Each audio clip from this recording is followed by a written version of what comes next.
Hey there! So, season 3 of Star Trek Lower Decks has finished. And, Thayer, I do love Star Trek, so I'm gonna talk about Star Trek. Yeah, season 3 of Lower Decks. Really good. I really enjoyed this season. I mean, I've enjoyed the first two seasons as well. I do think the show is actually getting better. It is growing, it's maturing as a show. It's starting to introduce some more semi-serialized storytelling. It's still all, done in one episodes, but there's actually stuff that sort of carries over now. So in particular, Boimler this season became Bold Boimler. So, huge development there for him.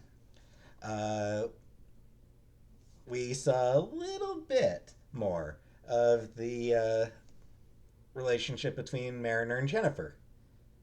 Uh, saw bits and pieces of it. So yeah, that's becoming, and Mariner, and then there was the ongoing subplot of Mariner having to prove that she deserved to stay in Starfleet. Uh, we've also got Tendi working on her science officer training, her senior science officer training. Uh, and then eventually we even had Rutherford learning more about himself and getting some stuff going on there, which seems like it's going to become. Uh, I think that may have mostly been played out, but so yeah, we've got some character arcs this season, which the first two seasons didn't really have that much in the way of character arcs. A little bit for Boimler becoming a little bit a little bit more relaxed here and there, but yeah, this season had a lot more in the way of character development. Uh, Also had a so we're sort of calling back to earlier seasons. Um, them, the team learning that, or the crew learning that the Cerritos has become kind of legendary among California class. Uh, the California class ships for getting involved in all sorts of wild stuff, and being surprisingly effective for California class ships.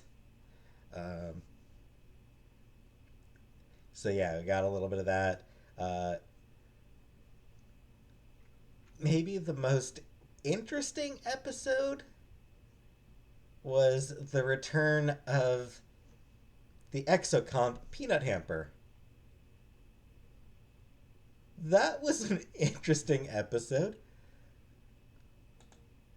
I'm having a hard time. I have a hard time remembering anything that I've seen, like anything that I've watched or read or anything that had me going, "What the hell?" as often as that particular episode did. That was weird. Such a weird ass episode. But I loved it. And the D Space Nine. And like just so many, like this season had so many loving references to other uh, to Star Trek as a franchise. I mean, this series has always made clear just how much they love the Star Trek universe, but this season may have gotten even further with it than before. The first episode having uh, all the callbacks to Star Trek First Contact, um, with historic. What was the place in place there in Montana?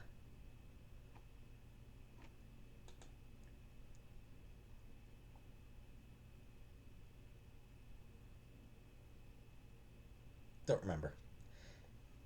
But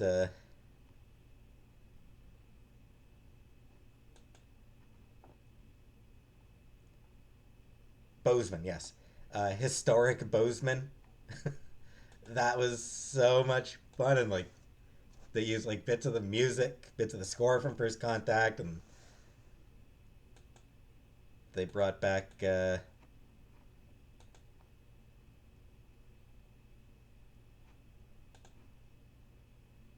what's his name, James Cromwell,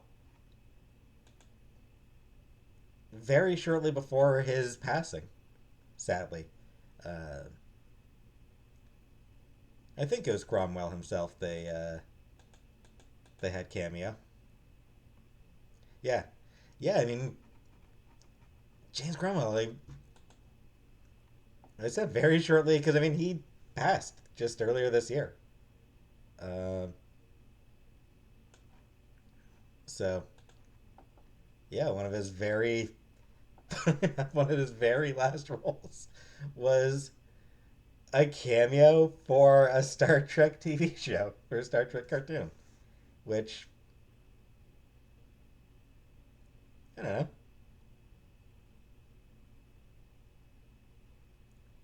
You know, I feel like that's a pretty good way, like a pretty good place to have like one of your final roles. You know, it's there's not yeah, it's Star Trek, and like I said, I mean it's yeah. First Contact was an iconic film, one of the all time great Star Trek movies. So love their appreciation for that. And the D Space Nine episode. Oh, again, so much love showing through in that. Even if the only cast members they were able to bring back for it were Visitor and Sherman as Kira and Quark. Shame that we weren't able to get any of the others back. I definitely would have loved to have seen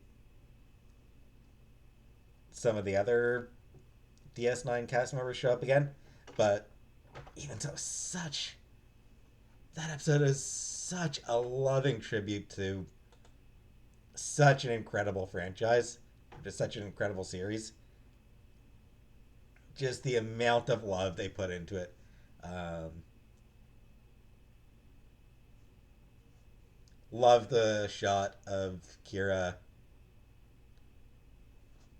looking at the wormhole, clearly thinking of Cisco. Still got his baseball on her desk. I think that's my favorite detail from that episode was Kira still having Cisco's baseball on her desk. That is such a sweet detail. Love seeing that. So cool. And actually, while I'm on the topic of amazing cameos, George Takei. George Takei, guy, man, like that's amazing.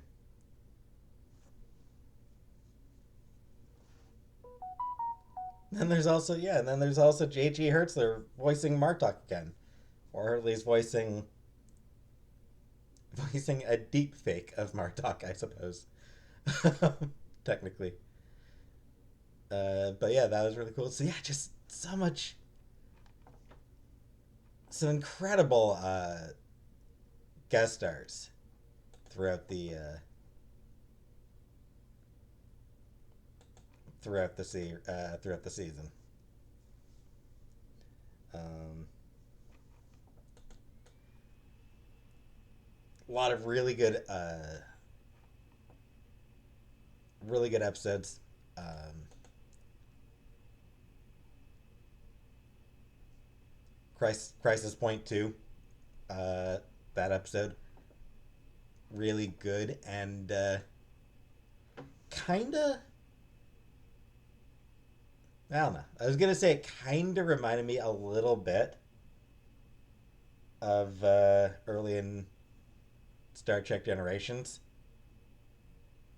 but not really actually. But yeah, that was a really good episode about life and death and finding the meaning in it all. Um, did a really good job handling that while also still being funny, and that's sort of a big part of what I like about Star Trek Lower Decks. It is actually able to do. It's able to be smart while also still being funny.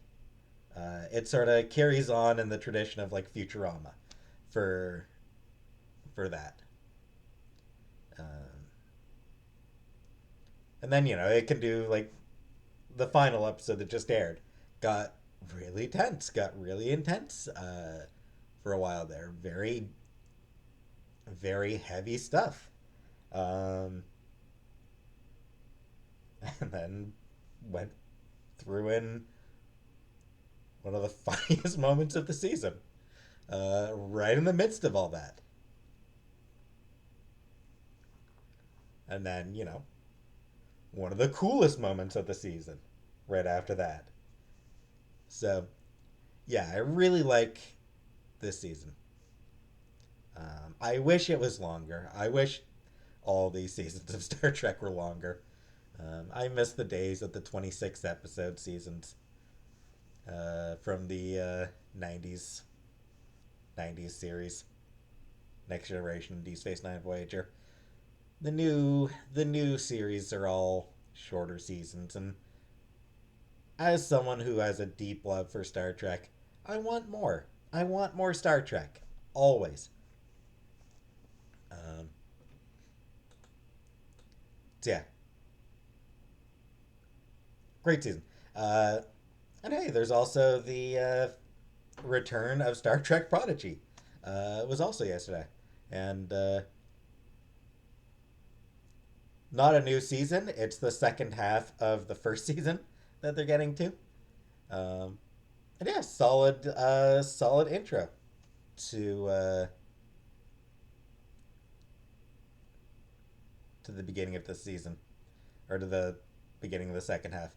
Uh, I'll talk more about Star Trek Prodigy when it wraps up its season, but I did enjoy the new episode of Star Trek Prodigy as well. That remains a really good all ages Star Trek, a really good sort of family Star Trek, in a way that Star Trek's never really been before. I mean, I grew up, like, I was a kid and watching Star Trek Next Generation. So it's not that Star Trek was ever, you know, it's not that Star Trek wasn't appropriate for kids. But I mean, on the other hand, there was some stuff in. There was some inappropriate stuff. There was some stuff that, yeah, probably not appropriate for kids, but whatever. But yeah, this is like an actual, you know, Prodigy is like an actual family Star Trek show. And Star Trek's never really done that before, and I think that they are doing a really good job in that one of having one that is aimed at an all ages audience. I don't want to say aimed at a young audience because it is meant to be enjoyed by all ages. That is the goal. In a way that even Next Generation was never really aimed at. So yeah, I am really liking this current era of Star Trek. I've said it before. I'm sure I'll say it again. I really enjoy the current era of Star Trek. I think that all the shows, every show is doing great work in its niche, with the possible exception of Picard. Picard is the weakest link, uh, and yes, that weaker than Prodigy because at least because Prodigy knows what it is. Prodigy is filling a specific niche. It is something specific. Picard, I don't.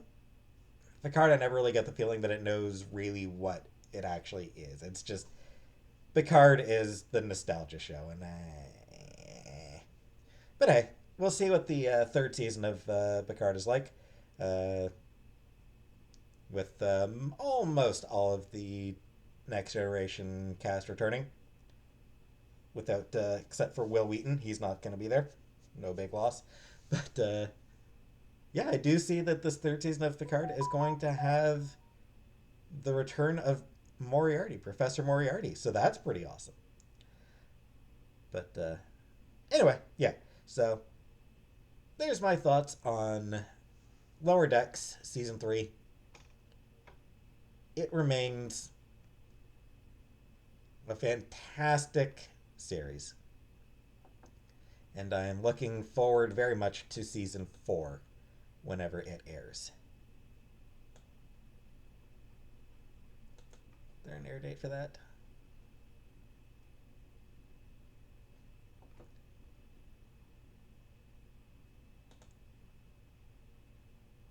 Checking if there's a.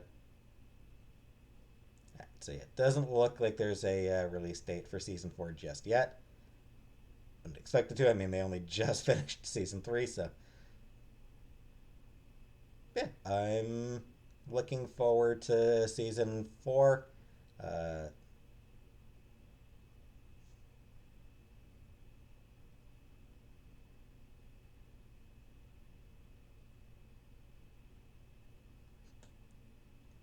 which apparently is finally going to feature the Vulcan T'Lyn, who was introduced at the end of season 2 and was teased. Like, there was a tease that she was going to be in season 3, but she only showed up very last scene of the very last episode of season 3, which is a shame because she was really cool. Everyone was really looking forward to seeing more of her.